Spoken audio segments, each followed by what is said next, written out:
Hello and welcome to my YouTube channel. आज की class में हम लोग सब्सिडरी बुक पार्ट 2 का जो हमारा चैप्टर था क्लास 11th के अकाउंट्स का, उसी का जो थर्ड टॉपिक था सिंपल कैश बुक और डबल कॉलम कैश बुक तो हमने कर लिया था। आज हम करेंगे 3 कॉलम कैश बुक या ट्रिपल कॉलम कैश बुक। ये है हमारा 3 कॉलम कैश बुक का फॉर्मेट। इस फॉर्मेट के अंदर सेम आपका date, particulars, voucher number, ledger, folio, cash book और बैंक बुक का कॉलम तो सेम रहता है, बस एक ठोक यहाँ पर ही डिस्काउंट का कॉलम आ जाता है। इस तरह 3 कॉलम कैश बुक इनको कहा जाता है। डिस्काउंट कैश बुक और बैंक, ये 3 कॉलम की वजह से इसको 3 कॉलम कैश बुक कहा जाता है। क्रेडिट साइड भी हमारा डेट हो गया, particular, voucher number, ledger, folio, discount cash book और बैंक कॉलम आ जाता है। क्योंकि ये हमारा कैश बुक ही है, 3 कॉलम हो 2 कॉलम में सिंगल कॉलम है ही कैश बुक ही, और कैश बुक हमारा एसेट होता है। और एसेट का रूल ये है कि डेबिट में प्लस होता है और क्रेडिट में माइनस होता है, रियल अकाउंट के अंदर आते हैं क्योंकि एसेट। हाँ, तो हम लोग अपना क्वेश्चन की शुरू करते हैं। यहाँ पर सबसे पहले हमारे पास लिखा हुआ है कैश इन हैंड 10,000 रुपये और कैश एट बैंक 12,000 रुपये ऑन 1 अप्रैल। ठीक है, मेरे पास कैश रखा हुआ है पहले से 10,000 रुपये और मेरे पास बैंक में पैसे रखे हुए पहले से ही 12,000 रुपये। ठीक है, पहले से ही रखा हुआ है तो मेरे पास पहले से ही पैसे प्लस में है।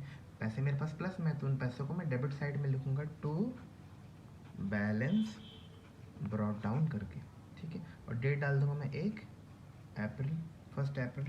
अब यहाँ पर मैं लिख दूंगा कैश के अंदर मेरे पास है 10,000 रुपये, तो कैश में मैं 10,000 रुपये लिख दूंगा। बैंक के अंदर मेरे पास 12,000 है तो बैंक में मैं 12,000 रुपये लिख दूंगा। ये यहाँ पर हो गया। अब मैं क्या करूँगा, इसके आगे हमारे पास अगली एंट्री है चेक रिसीव फ्रॉम श्याम 2,000 रुपये ऑन 10 अप्रैल। ठीक है, देखिए यहाँ पर दो चीज़ें होती है। एक तो ये होता है कि मुझे शाम से चेक मिला और चेक मिलते साथ ही मैंने उस चेक को उसी दिन बैंक में डिपॉजिट कर दिया, जमा कर दिया। इस कंडीशन में मैं क्या करूँगा, मुझे चेक मिला और मैंने बैंक में जमा करा दिया, तो मैं क्या करूँगा, उसको डायरेक्ट ही बैंक कॉलम में प्लस करके लिख दूंगा कि मेरे बैंक में पैसे बढ़ गए। जब मुझे चेक मिलेगा और उसी समय मैं उस चेक को बैंक में जमा कर दूंगा तो मैं बैंक में बढ़ा दूंगा, क्योंकि मेरे बैंक में चेक चला गया मतलब पैसे बढ़ गए। लेकिन यहाँ पर तो मुझे सिर्फ चेक रिसीव फ्रॉम शाम, मुझे सिर्फ शाम से चेक रिसीव हुआ है 10 अप्रैल को 2,000 रुपये का। ठीक है, शाम check deposited into bank on 20 अप्रैल, मैंने 10 दिन बाद उस चेक को बैंक में जमा किया है। ठीक है, अभी बैंक में जमा नहीं किया, अभी तो मुझे सिर्फ शाम से चेक मिला है। क्योंकि अभी मुझे सिर्फ शाम से चेक मिला है तो इस चेक को मैं बैंक में तो लिख नहीं सकता प्लस करके, क्योंकि गलत हो जाएगा। क्योंकि बैंक में तो अभी तक मैंने चेक जमा ही नहीं करवाया है तो मेरे बैंक में पैसा बढ़ेगा ही नहीं। ये चेक तो मेरे पास रखा हुआ है सामने, मेरे हाथ में है। तो मैं क्या करूँगा, इस कंडीशन पर हम लोग क्या करते हैं, मिला मुझे चेक है लेकिन बैंक में तो मैं लिख नहीं सकता, क्योंकि बैंक में तो मैं अगर बढ़ा दूंगा, बैंक में अगर मैं लिख दे रहा हूँ इसका मतलब मैंने बैंक में पैसे बढ़ा दिए और चेक तो मेरे बैंक में जमा हुआ ही नहीं है, तो मैंने तो एक तरह से गलत लिख दिया। लेकिन अगर मैं कुछ नहीं भी लिखूँगा तो हो सकता है मैं एंट्री को भूल जाऊँ, ये जो चेक मुझे रिसीव हुआ है उसको मैं भूल जाऊँ। तो याद रखने के लिए, मिला मुझे चेक है लेकिन सिर्फ एंट्री को, इस चेक को याद रखने के लिए हम लोग इन चेक को यहाँ पर डेबिट साइड में कैश में लिख कर रखेंगे। मिला मुझे चेक है लेकिन मैं सिर्फ उसको याद रखने के लिए कैश में लिख कर रखूँगा, टू चेक करके लिख दूंगा मैं इसको। हाँ, चेक ऑफ शाम। ठीक है, और इसमें डेट मैं डाल दूंगा यहाँ पर हमारा है 10 अप्रैल। ठीक है, हाँ। अब अगली एंट्री है मेरे पास Shams cheque deposited in bank on 20 अप्रैल।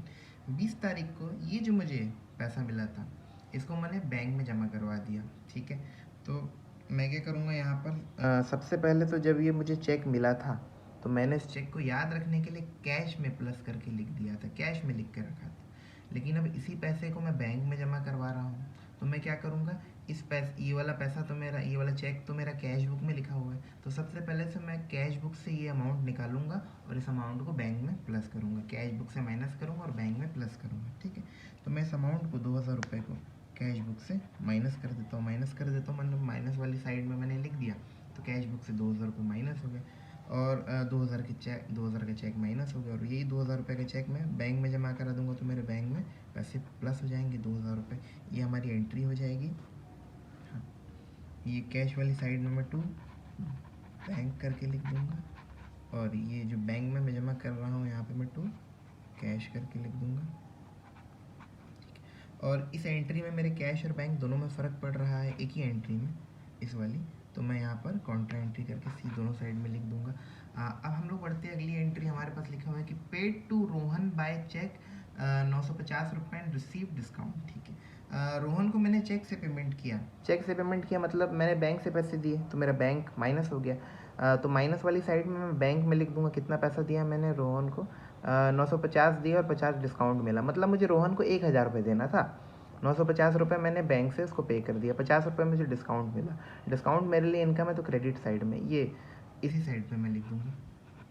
जिस साइड हम लोग पेमेंट करते हैं उसी साइड आप लिख दीजिएगा डिस्काउंट को। और इसको मैं लिख दूंगा यहाँ पे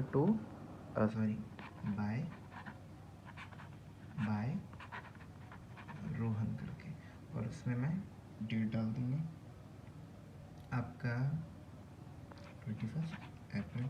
ये वाला उससे पहले वाला मेरा डेट रहेगा 20 अप्रैल, ये भी 20 अप्रैल। ठीक है, अगली एंट्री हमारे पास लिखी हुई है कि receive cash from mister A and allow him discount 1000 rupees. ठीक है, मुझे कैश रिसीव हो रहा है। ठीक है, रिसीव हो रहा है मतलब मेरे पास पैसा प्लस हो रहा है, तो प्लस वाली साइड, और मुझे कैश में रिसीव हो रहा है तो प्लस वाली साइड में मैं कैश में बढ़ा दूंगा। कितना पैसा मुझे रिसीव हो रहा है, 400 रुपये। और मैंने मिस्टर ए को डिस्काउंट दिया उसमें से 100 रुपये, मतलब मुझे मिस्टर ए से 500 रुपये लेना था, मैंने उनको 100 रुपये की डिस्काउंट दिया, छूट दिया, और उनसे मुझे 400 रुपये मिला। तो कैश वाली साइड में मैंने प्लस, डेबिट साइड में कैश में मैंने 400 रुपये लिख दिया, और इसी साइड में मैं 100 रुपीज़ डिस्काउंट लिख दूँगा। ठीक है, और डिस्काउंट डेबिट साइड में आ रहा है मतलब मेरा नुकसान है, खर्चा है, और इसको मैं टू मिस्टर ए करके लिख दूंगा। और यहाँ पर मैं डेट डाल दूंगा हमारा 22 अप्रैल। बस मेरी सारी एंट्री यहाँ पर होगी। अब मैं क्रेडिट साइड और डेबिट साइड दोनों ही का टोटल कर लूँगा और देखूँगा बैलेंस क्या आ रहा है।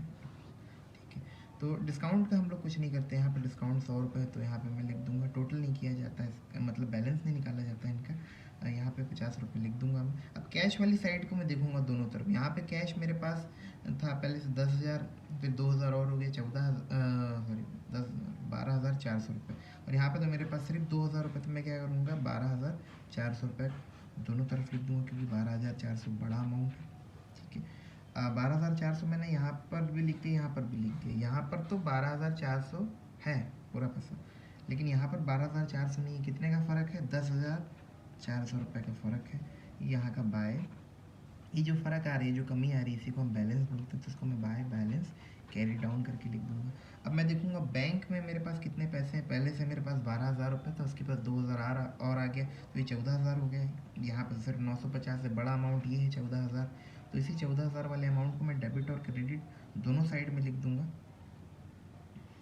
ये मेरा 14,000 रुपये हो गया। ठीक है, यहाँ पर तो पूरे 14,000 रुपये है मेरे पास, यहाँ पर कमी आ रही है, यहाँ पे सिर्फ 950 रुपये है। ठीक है, कमी कितने की आ रही है, 13,050 रुपये की कमी आ रही है। जो कमी आती है इसी को हम बैलेंस बोलते हैं।